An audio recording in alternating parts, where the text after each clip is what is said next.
Good evening and welcome to Other Voices, brought to you by Peninsula Peace and Justice Center. I'm your host, Paul George. If you were a newly elected President of the United States of America and you were looking for a new leader of the Environmental Protection Agency, you'd want to find somebody who had a lot of experience with the Environmental Protection Agency, the EPA. And Trump found the perfect guy because Scott Pruitt, as the Oklahoma Attorney General, sued the EPA more times than any other Attorney General in the history of the United States. 14 times, and always on behalf of oil and energy companies. That's what we're going to talk about today, Scott Pruitt's war on the EPA. And to help us see just what kind of damage he's doing to this agency and to the environment, I'm really pleased to have two wonderful guests with me, one in the studio and one who's joining us hopefully by Skype, if all goes well. Here in the studio with me, I'm really pleased to introduce Gladwyn D'Souza. Gladwyn is an environmentalist active on issues related to energy, waste, and water. He is the chair of the Conservation Committee of the Loma Prieta chapter of the Sierra Club. Gladwyn was a former planning commissioner with the City of Belmont, and he is currently on the Citizens Advisory Committee of Peninsula Clean Energy. Gladwyn, thanks for joining us here on Other Voices. Glad to have you. Good evening. Thank you for having us. And on Skype, and she is there, and I think she's even actually hearing me, Kathy Setian is a retired Superfund project manager for the Environmental Protection Agency and a steward for Engineers and Scientists of California, IFPTE Local 20. She's currently an activist with Save EPA, a volunteer organization made up of retired and former employees of the Environmental Protection Agency. Kathy Setian, welcome to Other Voices. Thank you for joining us. Say something. Thank you. Okay, it's all working. I'm very happy. I want to ask each of you to just take 30 seconds or a minute to talk about your organizations. Kathy, give us a quick rundown of what Save EPA is all about and what you're trying to do. It's all former EPA employees, huh? That's right. It was an organization that was born in the wake of the election. I'm getting a feedback. I can ignore it. Yeah, ignore it and go ahead. Just keep talking. Okay. Yes, it's composed of people who were so alarmed at the developments with the Trump administration that we decided that we needed to band together, come out of retirement, and start tracking the problems that were being produced by the administration and find a way to get the word out and to be able to combat these attacks. Okay, and Gladwyn, give us a quick rundown of what the Loma Prieta chapter of Sierra Club does. That's the local chapter. What area does it cover first? It covers San Mateo County, Santa Clara County, and San Benito County. Big area. Quite a big area. Yeah. And our core mission is to explore, enjoy, and protect. And I think what sticks in the craw of conservatives is the protect part. If we were just a hiking group or an exploration group, they wouldn't care too much. They'd probably join. They used to join us. Yeah.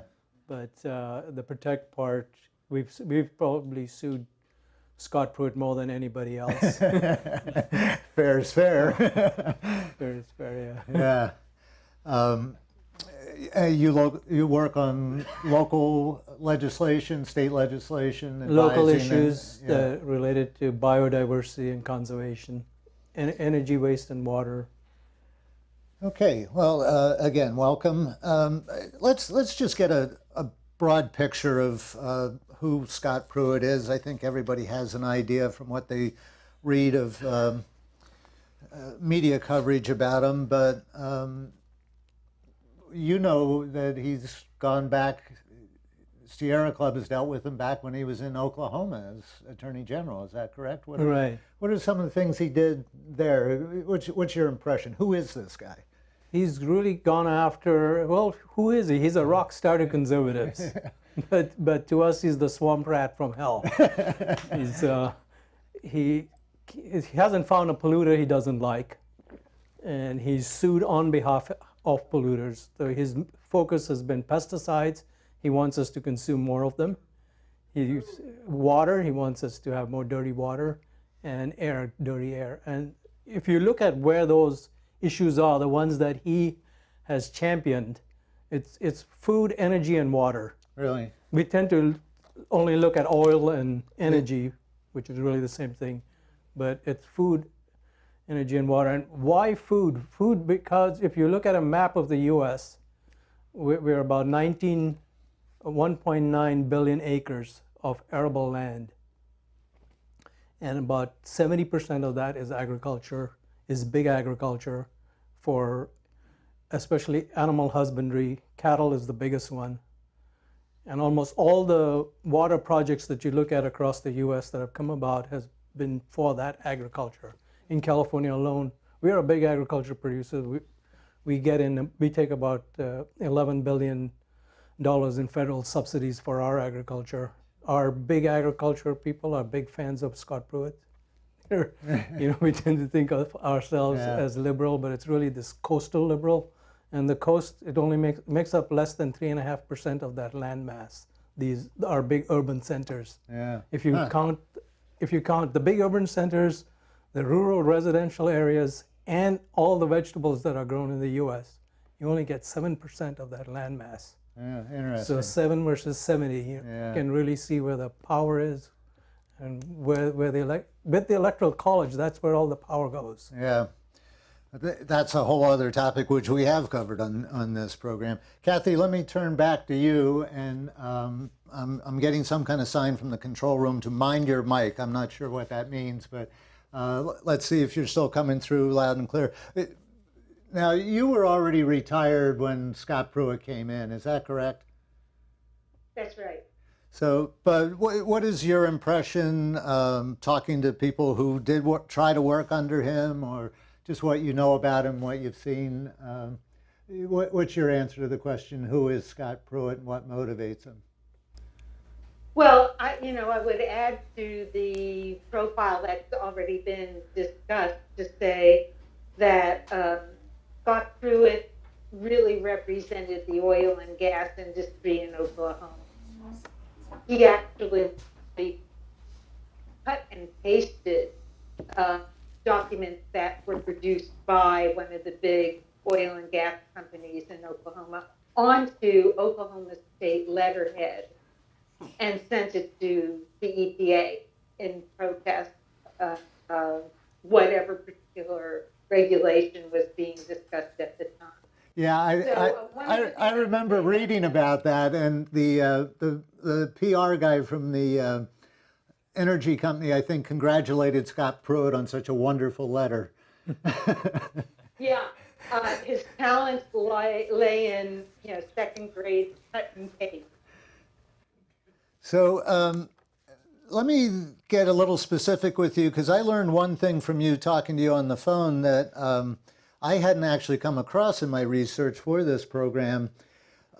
You were a Superfund project manager for your 20 years at the Environmental Protection Agency.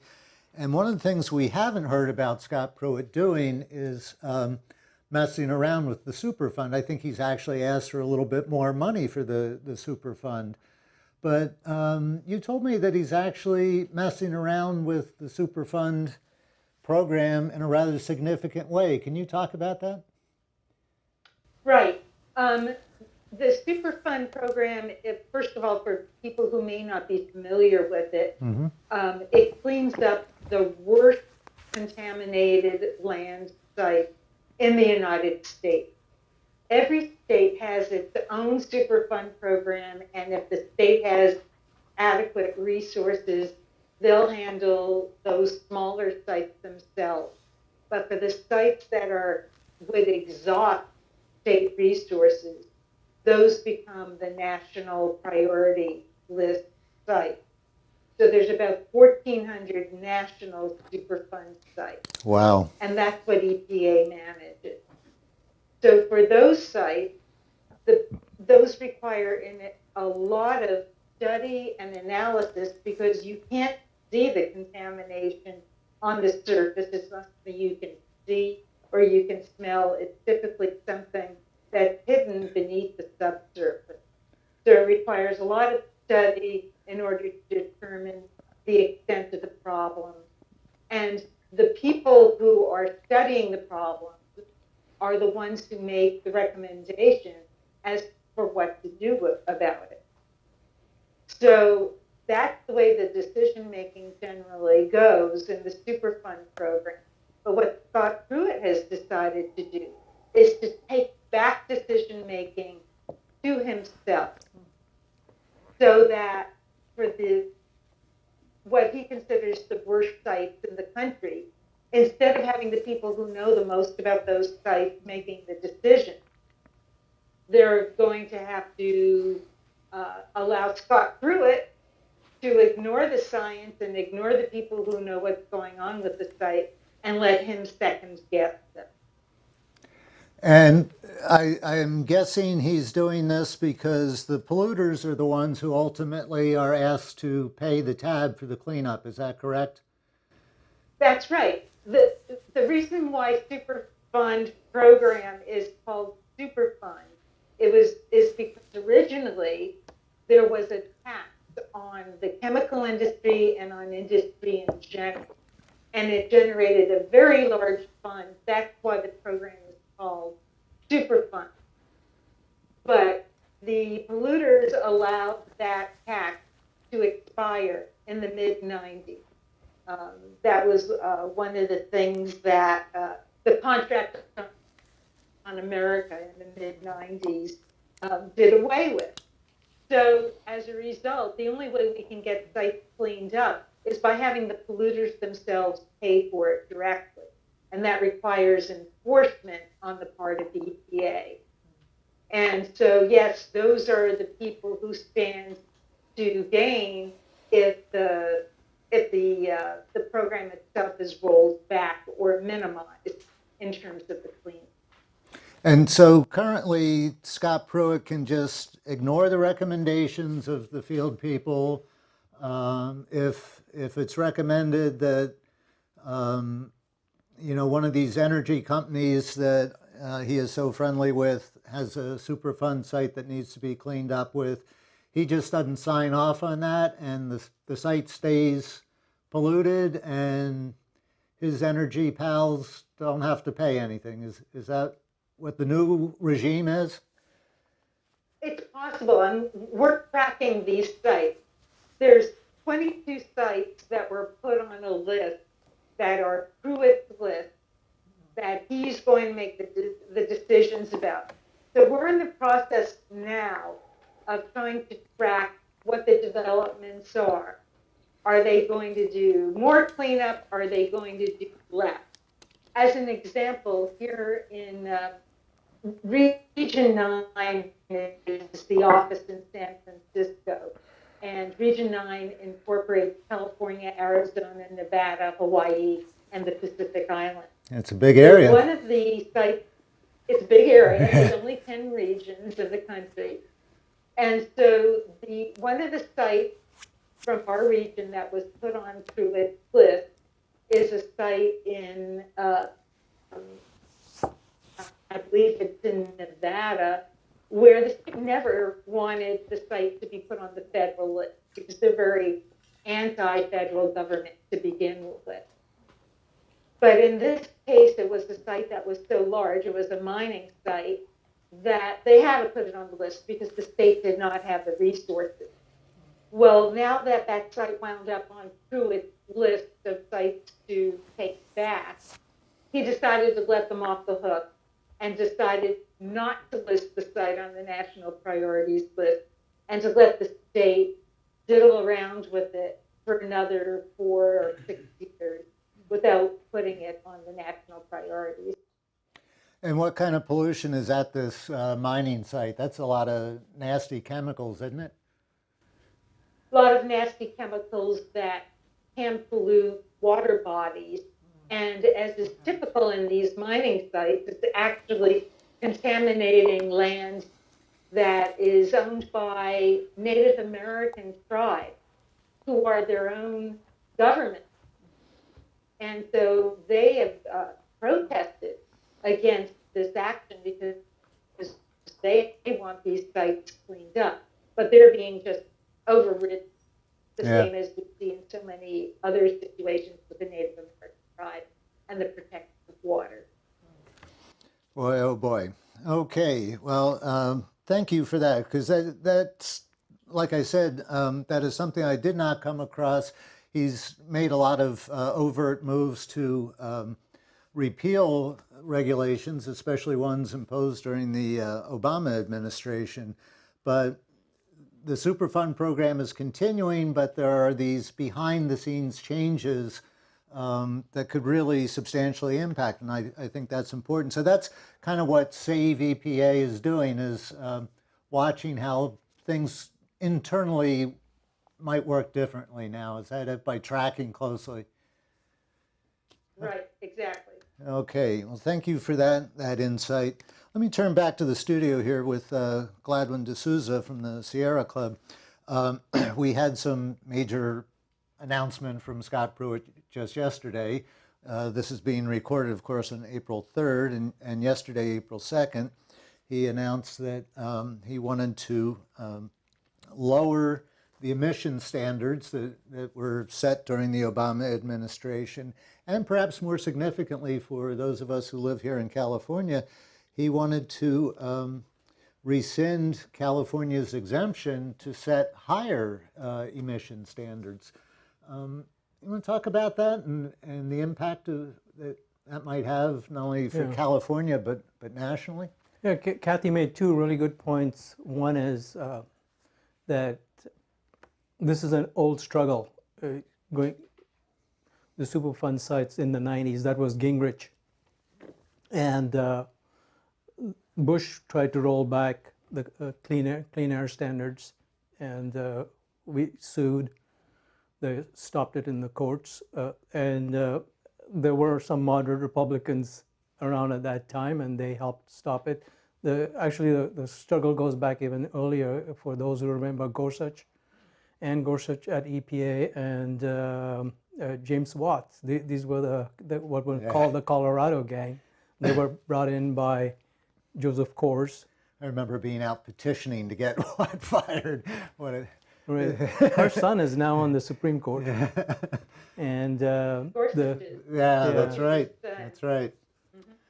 So raised in the right kind of family, I guess. So this is an old struggle.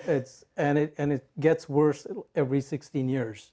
And we got to be cognizant of what's going to come up, 16 years from now. Yeah. Maybe Pruitt could be president, because he's spending a lot of his money right now visiting the major fundraisers for the Republican Party.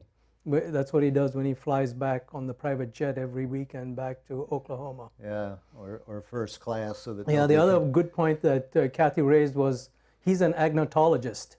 Agnotology is the spread of culturally induced ignorance. And that's what he's doing when he shuts down information websites, when he takes scientists that should be answering critical questions to society, and he puts them out. He's assigned some of them to be his bodyguards. He's taken people who used to prosecute for the EPA and made them his personal bodyguards, giving them really boring work so that they'll quit and go elsewhere. And he can nominate scientists to that position who are going to be there with us forever because of the unions at the EPA. And so he's changing the very structure of the organization so that we will be stuck with it forever. And he's doing it through agnotology. And that's, this whole process of denying what science does, it became a core component of the Republican Party. And I think the reason why Scott Pruitt is so popular with conservatives today is he's taken it a step further. He's taken his legal background and he's been able to put it on steroids. Let me ask Kathy to step in on that, because Kathy is a union steward. You represented a lot of these EPA scientists, did you not? And that's right. Our union is. Go ahead. It's the Engineers and Scientists of California. So we represented the engineers and scientists at EPA. And they still do. I'm just I'm retired. Yeah. So I'm no longer a steward. But are you hearing talk from the scientific community about what's happening at EPA? I imagine this is a major concern of Save EPA that you're working with, is what he's doing with scientists, or to scientists. Absolutely.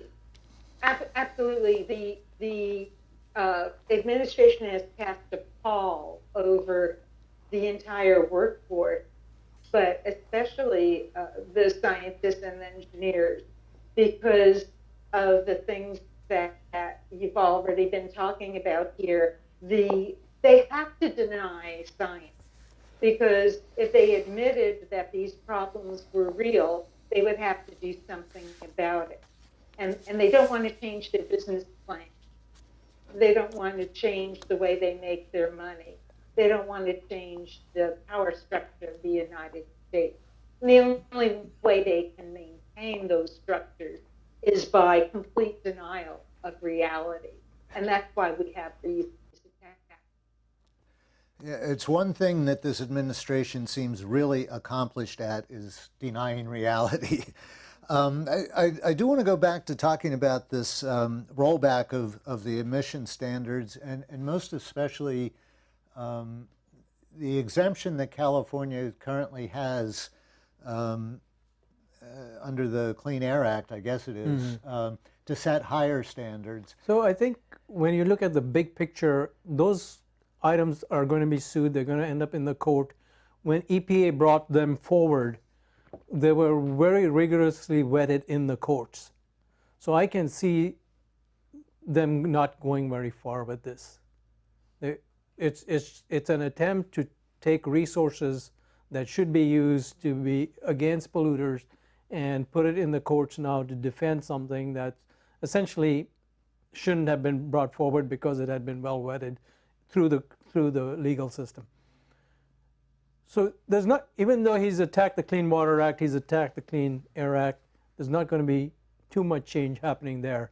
Where the change is happening is under the table, by moving scientists who were committed to the process out into boring jobs where they might quit 8 years before a new administration comes in and can bring them back to doing interesting work that they were committed to, by making it hard for engineers who are saying, we shouldn't be putting infrastructure in places where it's going to be flooded by climate change.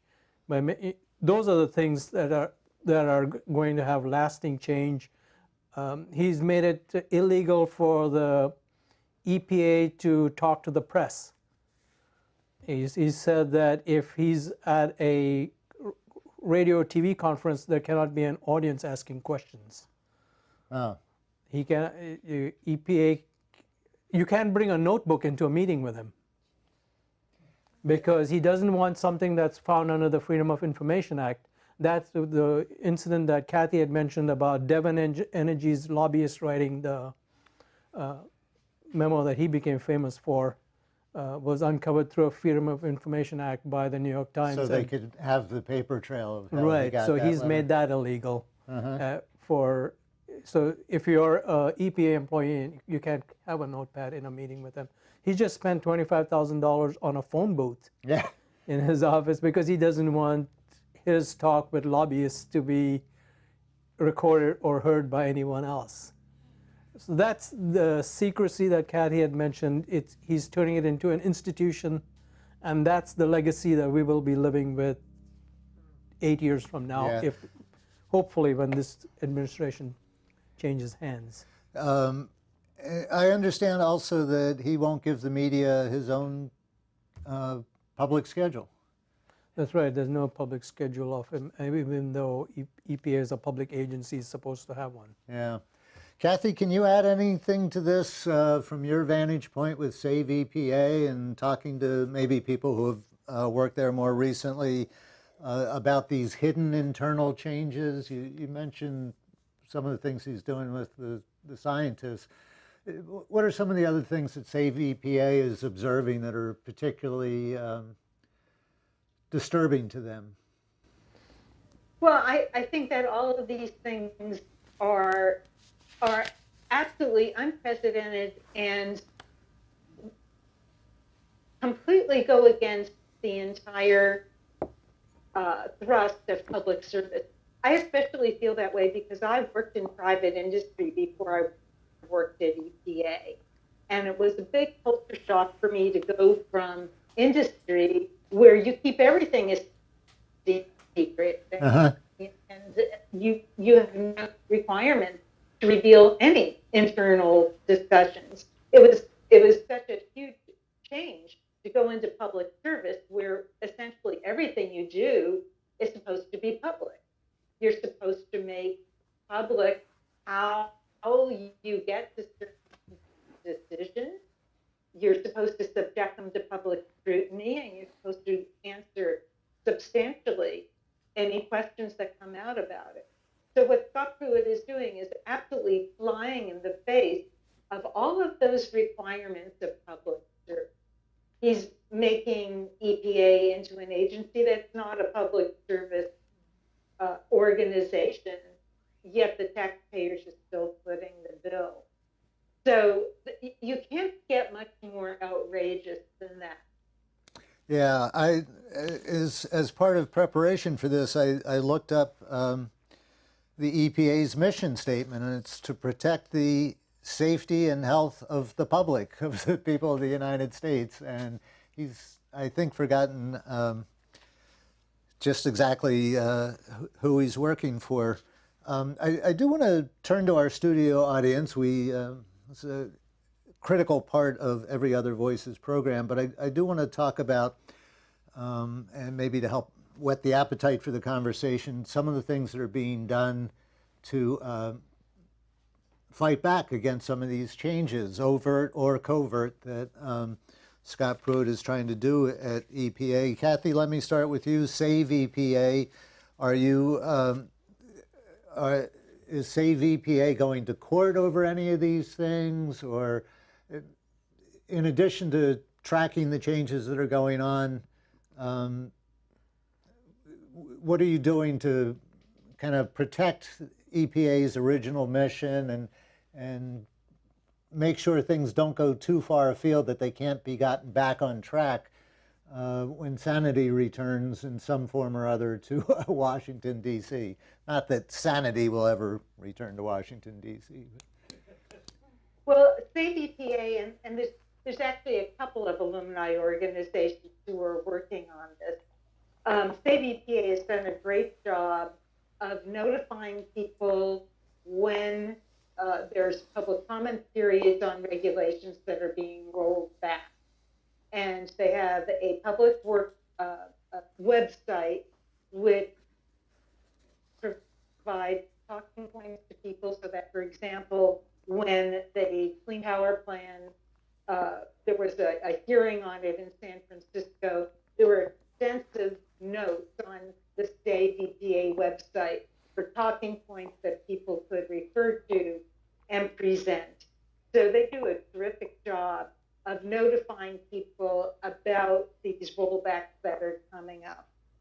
By the way, when EPA first decided they were going to have these hearings on the Clean Power Plan, they did not include one in San Francisco. They included only 2 hearings in the entire country. And eventually they found out, well, they had to add a few more. So they added one in San Francisco, and they added another one in Gillette, Wyoming, which who knows what the population of Gillette, Wyoming is. It's just that it happens to be, I believe, a coal mining or some other kind of mining town. Yeah, it's coal mining. I looked it up. Yeah, so they figured they could counterbalance. Well, there's all of San Francisco, the millions of people who live in the Bay Area, and the 300 people in Gillette, Wyoming, who, it's equal. So if everyone in San Francisco opposes the rollback and everyone in Gillette, Wyoming is in favor of the rollback, well, there you have it. The country is divided. Yeah. Well, California and Wyoming have the same number of Senate votes and electoral college votes. That's exactly right. So there we go. Gladwyn, what is Sierra Club doing, or the local chapter, the Loma Prieta chapter, about these things. I know Sierra Club has joined this very large coalition that is trying to has just launched a program to try to bring grassroots pressure to get rid of Scott Yeah, we Pruitt. organized bus rides from here up to the hearing in those San hearings Francisco at for the Clean Kathy's. Water Act, for the rollback of the Clean Power Plan. And then we also had bus rides up to Sacramento when they wanted to open the coast up for drilling. Remember that? Yeah. And that was held in Sacramento. One of the questions we asked was, why is a coastal issue being held in an inland city? It was exactly what Gladwyn said. Yes. So you are literally mobilizing people. Yes. To get to these hearings, and I think anybody who's on Sierra Club's Loma Prieta's list know that you put out alerts to contact Congress or state legislator about different things. Do you want to say anything about this new campaign, or you're not really up on what's going on with it? There's a list of about 20 national organizations that are working on it. Scott Pruitt must go, I think they're calling it. That's right, Scott Pruitt must go. But that may fall on deaf ears on this administration.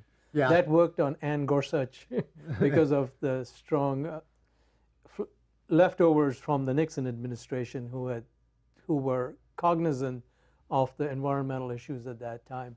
I don't think that'll work on this administration. But, that doesn't seem but we need to say it. We need to make the statement that within the press that there is this opposition, and that at some time the stars will align with us, and we will get a change over there. Yeah. All right. Well, let's bring the audience into this. And the way this works is Crystal will show up with a microphone if you hold your hand up. And you can ask a question, you can make a statement. I just ask that you keep it short enough to allow everybody to have an opportunity. We did hand out here in the studio to the audience a rather long but still limited list of some of the things that Scott Pruitt has been up to. If you have questions about that, maybe one of our guests can expand on it a little bit. I'm not seeing any hands up yet. So Gladwyn, let me turn back to you. Before we started recording, you said you had a particular concern about the Clean Power Plan. First, explain to people what the Clean Power Plan is and what's happening or proposed to happen to it under Scott Pruitt. The Clean Power Plan was another plan that had been challenged under Bush Sr. and then Bush Jr., but finally came through under Obama. And it was going to reduce emissions from power plants. And I think that was so well vetted that EPA had gone through so many iterations getting all the nuances down that I just don't see it being challengeable in the courts anymore.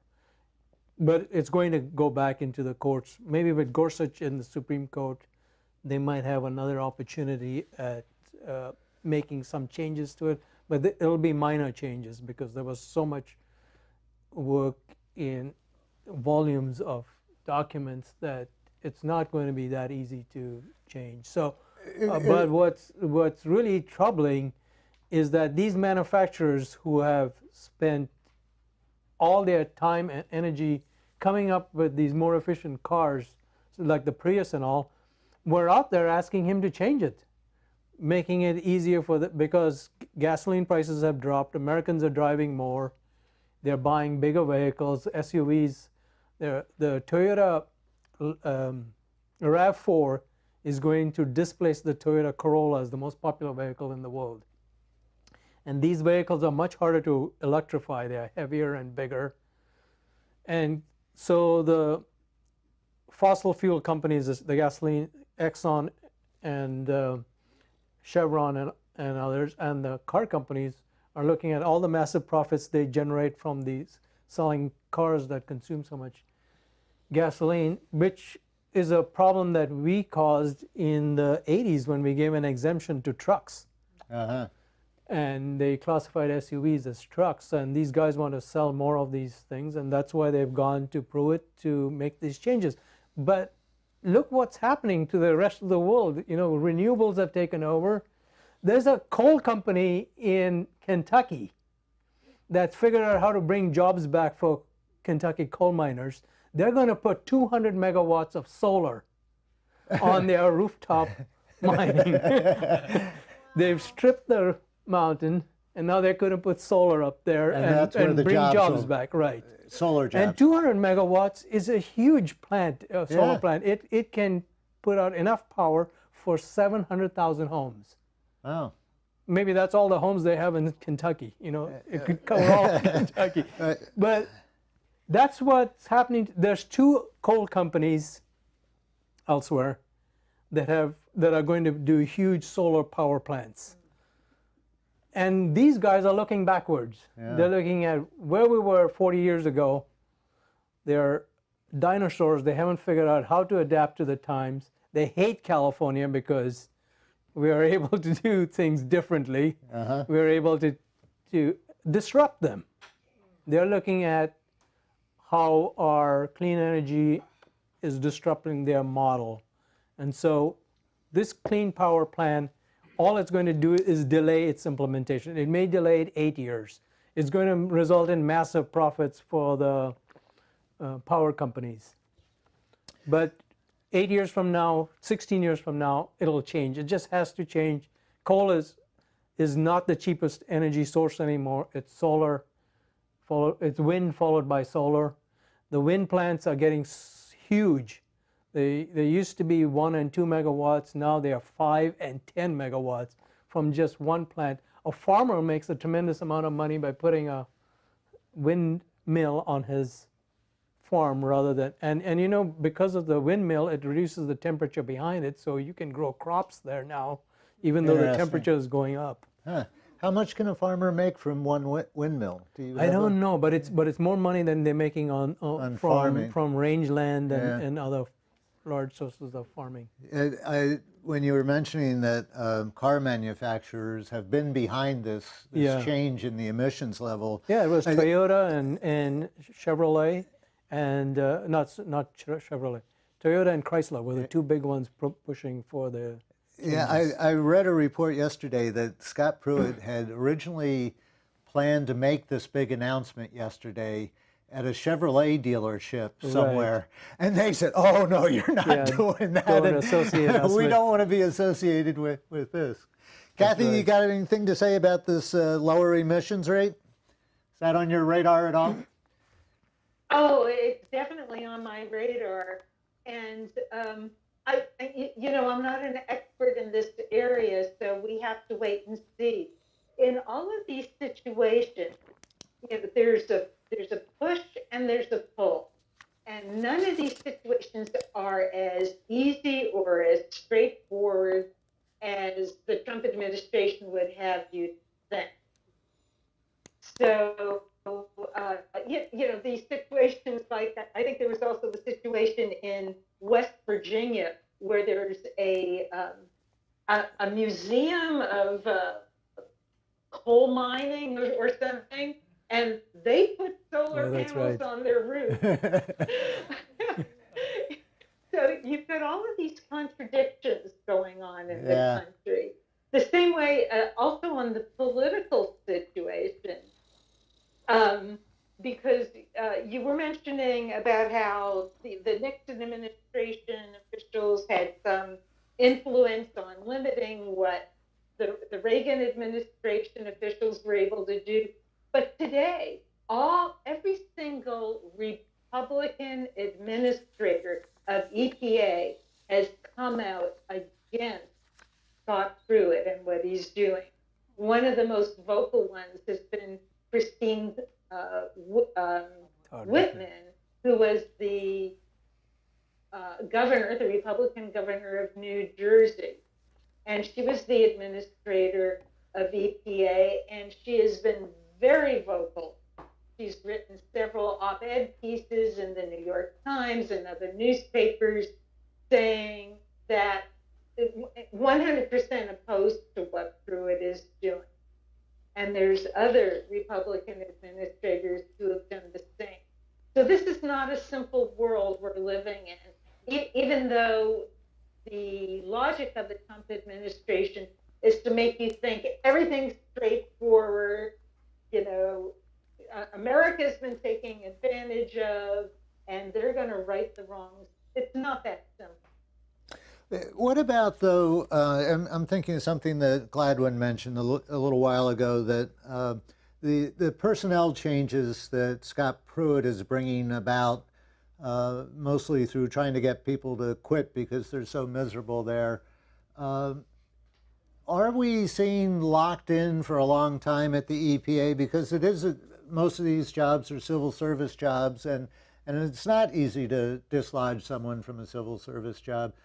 Are these kinds of personnel changes within the agency a long-term problem, longer term than the Pruitt-Trump problem? I think, unfortunately, they are. And the reason is this. They've decided, and it's pretty smart from their point of view, they've decided that instead of picking big fights and actually laying people off, that they would buy them out. So they've had hundreds of EPA people walked out the door on early retirement. And they have money in their budget set aside for further workforce restructuring. Now, the interesting thing is that the Republican Congress, which typically is completely in favor of these policies, have decided to have a little power struggle about this. So even though they're probably completely in lockstep favor of dismantling EPA, they've decided they don't like it that the Trump administration is doing it unilaterally. So they recently passed a budget that includes specific instructions. This is from the Republicans, that the administration just can't willy-nilly go restructuring the civil service workforce. So it's crazy because the Trump administration is doing what they want to do themselves, but they've decided to put their foot down and say you can't do it unilaterally without us. Interesting. Okay, so I see some hands now in the audience. So Crystal, if you can bring the microphone, and when you get the microphone, if you would stand up so our camera people can get you on camera. Well, going back to a horrible thought that Gladwyn raised early in the program about Scott Pruitt as President of the United States, perhaps I'm being a little too suspicious of Scott Pruitt, if that's possible, but he's been such a canny builder of his career over the previous decades. I wonder if you think there's a chance that some of his flashy Sue California plans are not so much because he thinks he'll win in suing California, but because it will raise his profile with potential backers for a future career when Donald Trump is just a bizarre nightmare that we're striving to awake from. So I don't know if you can comment on, in particular, how really you think the campaign to deprive California of its permission to have a higher tailpipe emissions standard is that a serious effort on their part, or is this sort of performance art by Scott Pruitt about how much he hates California and those people who... I think you hit the nail on the head there. That's an interesting question. He is looking at things that are red meat for conservatives, especially the big funders. The political process has been messed up for a long time. You know, where did George Bush Jr. come from? You know, what was his qualification? Where did Dan Quayle come from? These guys, they're brought forward. Dan Quayle, for example, came out of Eli Lilly, and he ended up on the Council for Competitiveness, where he took away the standards by which drugs could get approved, and the big drug that came out of there was Prozac. So these guys, our political process is the best money, the best government money can buy, and these guys have the money. They get the money out of our extractive economy, from coal, from forests, from being able to take water away from Indian tribes and other places and pollute it. That's where the coal waste goes in. Scott Pruitt has sued over Chesapeake Bay, the cleanup of Chesapeake Bay. One of the reasons why the EPA Clean Water Act was written. And Oklahoma is not on Chesapeake Bay. The 7 states that are on Chesapeake Bay have been working for 40 years to try and get it cleaned up. Why did he sue? He sued because of pesticide residue from agriculture being able to go into other waterways. And if a precedent was set at Chesapeake Bay, it would end up restricting how much residue and waste can go into other waterways. So they don't want the precedent to be set. There are huge donors for those kinds of actions at the EPA, and that's what he's going after. That's why every weekend he's going back, raising his profile to be governor, which he could very well attain. He's backed by Inofre. Inofre flies his own plane, and he takes Scott around to all these rallies in all these towns in Oklahoma. Yeah. And so you know how he became EPA administrator? It was Howard Hamm of Continental Energy was a big donor to Trump's campaign, and when Trump got elected, he asked for one favor. He asked for Scott Pruitt at EPA because of all the good things he's done for us in Oklahoma. So you're right. I think he has a roadmap. He's not a dummy. He knows what he can do for his polluting friends if he's president, and that's what he's working on. Yeah. Kathy, anything you want to add to that, or sound like a? Yeah, no, I think that Gladwyn is doing an excellent job of laying that out. I feel compelled, though, to point out that California has an attorney general who's not shy about suing himself. Yes. And in fact, Javier Becerra has sued the Trump administration far more times than Pruitt ever did. I can't remember what number he's up to, but I think it's at least 50 times in the last year. Yeah. That he has sued. And not all of them are environmental, but many of them are. So I think that, the story is not over, and they do not have a free path to do all the things that they want to do. And that's why it's so important that we continue our grassroots organizing, because these things that we're doing actually do have an impact. The ball is in play. It's not over. And there's a lot of reaction, and there's a lot of political people who are very concerned about their own career.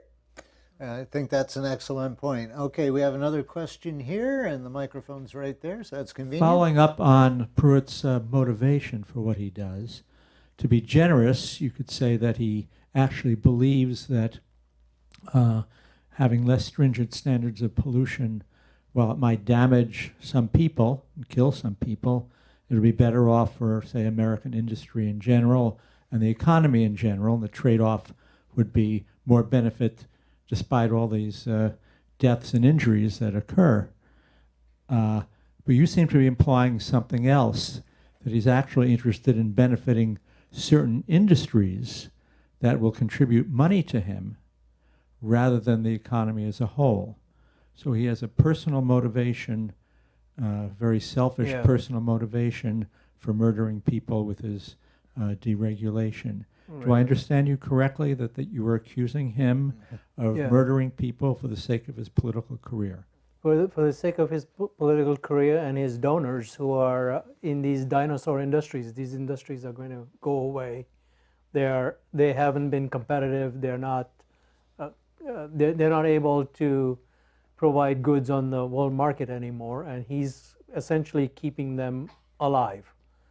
Coal and big agriculture, this monocrops and the large beef operations, things like that. And by being able to keep them alive, he's doing exactly what GM did when they kept selling those big cars, even though they knew that fuel-efficient cars had to come along somewhere. They did it until they went broke. because it wasn't, they were still paying themselves the big salaries on the board. They really didn't care that the shareholders were going to lose their shirts in GM. In fact, I had some GM stock that I got zero back on. Not stock, I had bonds in GM that went down to zero. So it's possible that Scott Pruitt knows this game too. It's an old game. When Sherman came across to California after it was taken over from Mexico, he was asked by a miner in Sacramento why he was paying $1 for every mine that they took over to the Mormons who had been sent out here earlier. The Mormons made more money on the $1 tax for each miner than they were making from the largest gold mine, Placer County. But what Sherman noticed was that all those mines that were surface mines in California were going public on the East Coast. And people were losing their shirts out there. Right. That's how old the system is. It's not a new system. When we talk about the dot-com bust, right? And Scott Pruitt is part of this game. He is a lawyer. He knows how well it's done. He knows how you can take a dirty shale fracking operation. That's what Howard Ham runs in Continental Energy.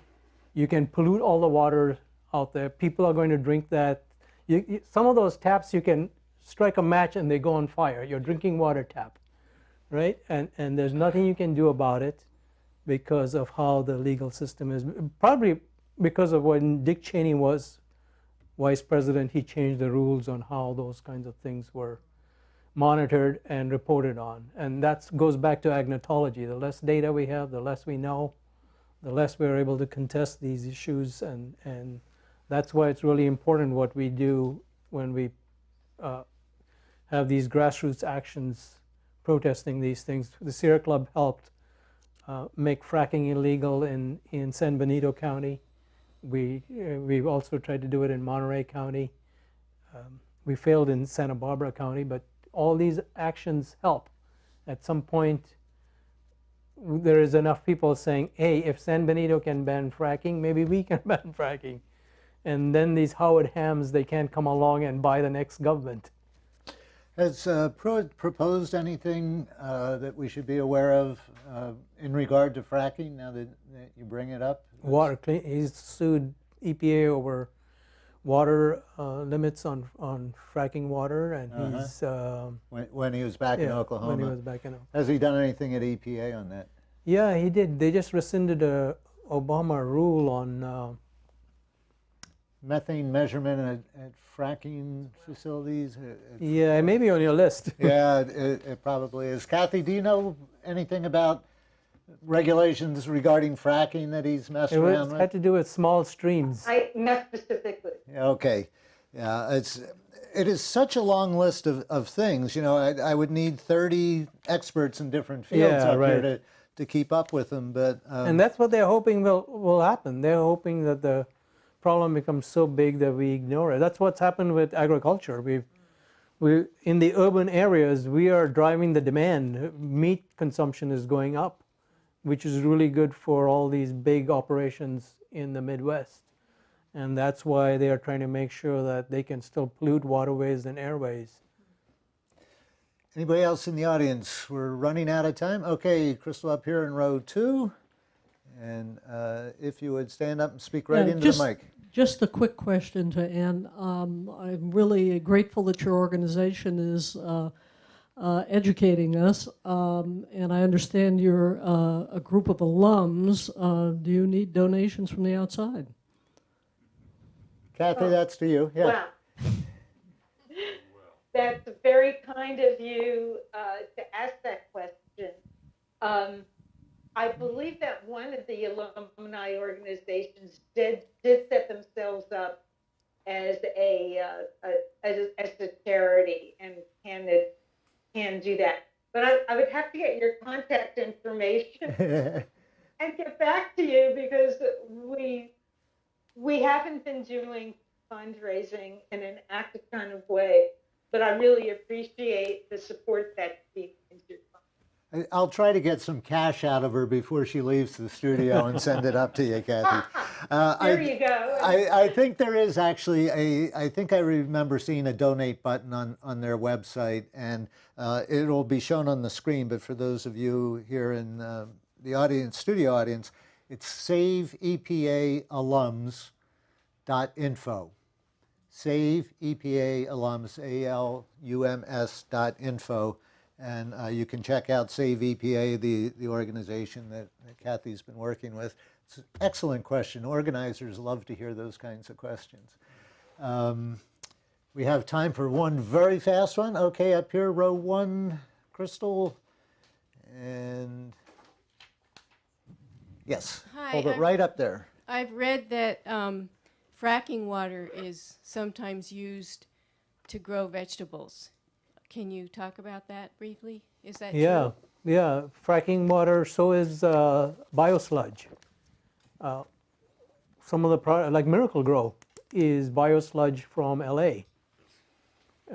And they get to not put that on their label. They changed at the agriculture department what could go on that label that says what you're buying. You don't know when you're buying neonicotinoids that kill bees and butterflies. That's on almost all the ornamental plants you buy at the nursery now, even though it's been banned in some countries like France. You're absolutely right that what's happening in food is the big picture, because that's the huge landmass that's where all the electoral college votes are. And those are the people that bring these kinds of Scott Pruitt, these swamp rats from hell. Well, I'm going to have to How cut it off pervasive it is? because we are out of time. We're running out of tape.